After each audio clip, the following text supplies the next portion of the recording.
cho áo thế đi nha. Cô con thì áo thế ó. Nó nhiều áo thế nữa.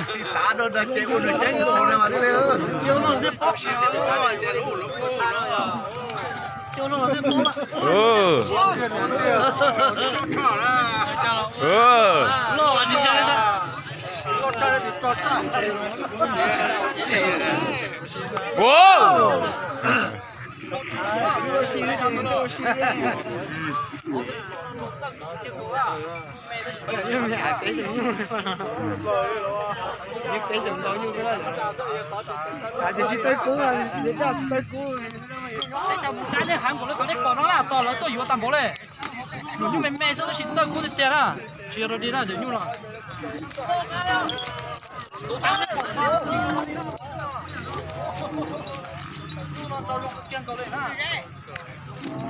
Anh ấy bỏ nó rất cũng được tiền cầu này nhá, ta sẽ nó lấy những rất cũng được tiền gì nhá. Cái này nhẹ con nhẹ. Đồ nông tài giòn à. Tụi nó đồ nông tài giòn lên à, nhung. Tụi nó bên này bỏ hàng gà lông sấy này, nhung món à.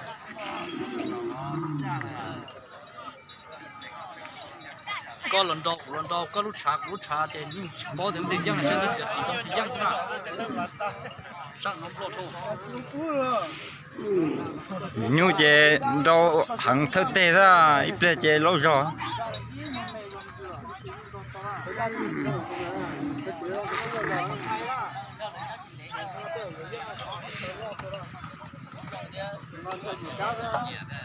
Ha ha.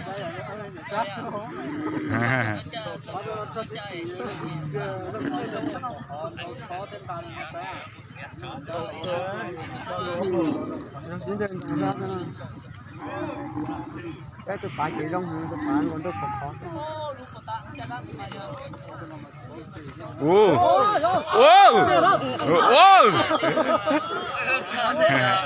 Anh nói là có vừa tối na, học ra nó có na.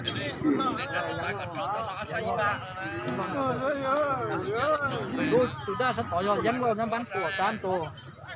Anh nói là nó có vừa nó bán cái san tô na, tô tiền rồi na. Anh mà lâu mà đông cá xưa là ta chỉ mua na.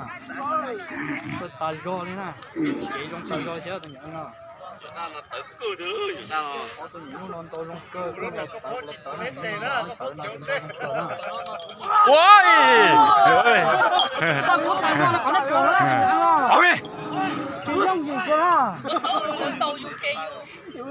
Ăn non rau chiều cho thì chiều ấy đừng rau chiều na.